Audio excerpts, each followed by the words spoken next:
everyone, welcome back.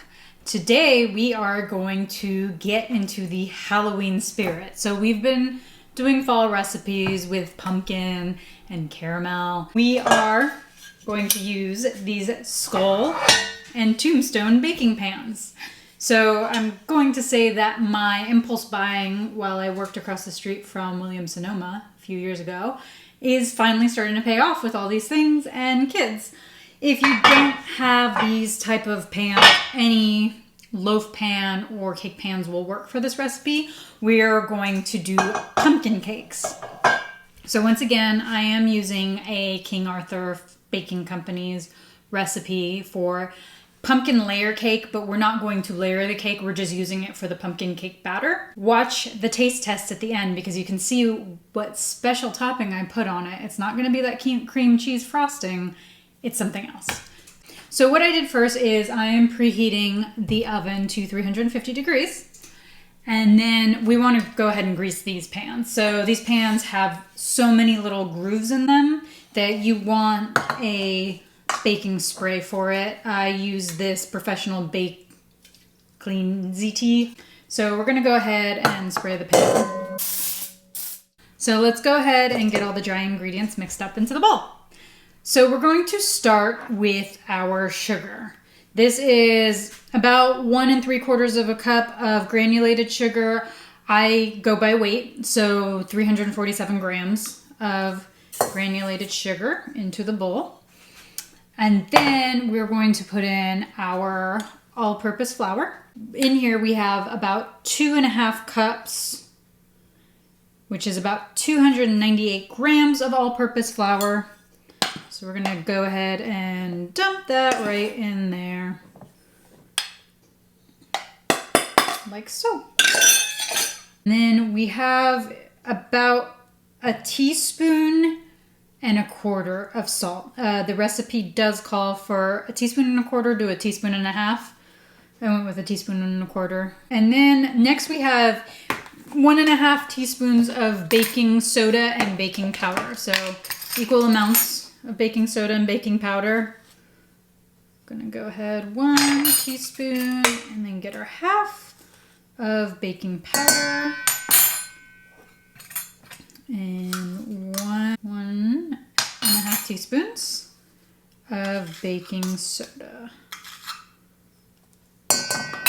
Last but not least, in this, since it's a pumpkin cake, we're going to put in some pumpkin pie spice mix. And what you want for this one, you want about 1 tablespoon of pumpkin pie spice mix, just to give it that fall flavor. We've done the pumpkin, now we're doing the Halloween. We're fusing the pumpkin and the Halloween, which is super exciting. So go ahead and give that a little stir just to combine everything together. And then we're gonna go ahead and take another bowl and we're gonna mix the wet ingredients. So in the wet ingredients, we want to put in 2 eggs. I let everything sit to room temperature. And then you want 1 cup of, the recipe calls for buttermilk. I'm using regular milk. If you want like that buttermilky sour flavor, you can always mix about 1 tablespoon of vinegar and let it sit for 5 minutes. So you want 1 cup of that. You want about 1 cup of pumpkin puree, which this is about 269 grams. 1/2 cup of either vegetable or canola oil, which is about 99 grams of oil. So we're gonna go ahead and plop that right in there. You want about 1 tablespoon of that. So we're gonna go, I love the way this smells. And last but not least, we're going to put in 3/4 cup of water, which is about 170 grams of water. So get that in there. So now we've got all our wet ingredients and we have all our dry ingredients. And we're gonna do this.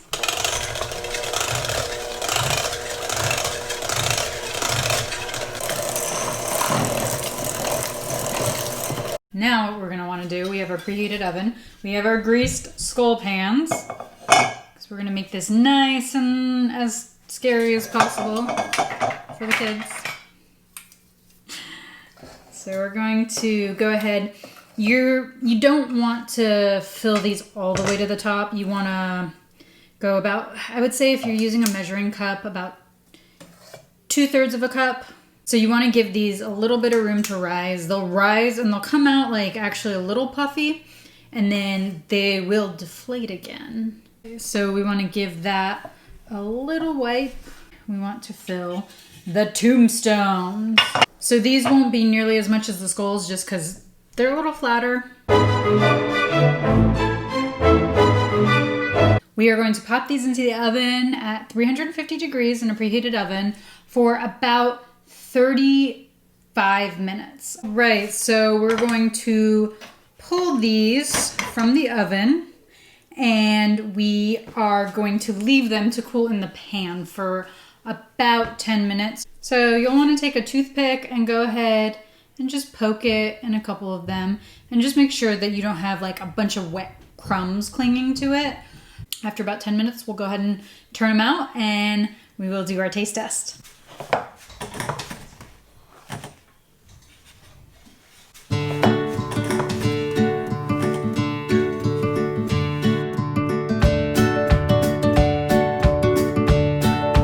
All right, so we are ready to go ahead with our taste test. So these have cooled and I am actually going to pick a skull to taste test with. Remember when I mentioned that I had a special topping that was not the cream cheese frosting that's part of the recipe? What I'm going to do is I am actually going to use the caramel from last week. I think caramel and pumpkin go together really well. So I'm going to top this skull with a little bit of caramel and then I'm going to taste it. And this is just my excuse to eat the sweets. So we'll get a little bit in his eyes. Get a little bit on him. Go ahead and cut into him. And he's got a nice pumpkin-y crumb going. I'm gonna eat his mouth. And this is really just my excuse to eat all sorts of baked goods this time of year. Yep. So it's nice and pumpkin-y, and with that caramel, it just gives it like this deep, sweet fall flavor.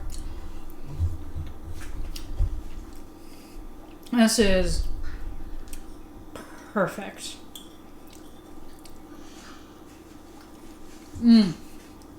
Oh, so good. Like I said, I was going to be using this caramel sauce again.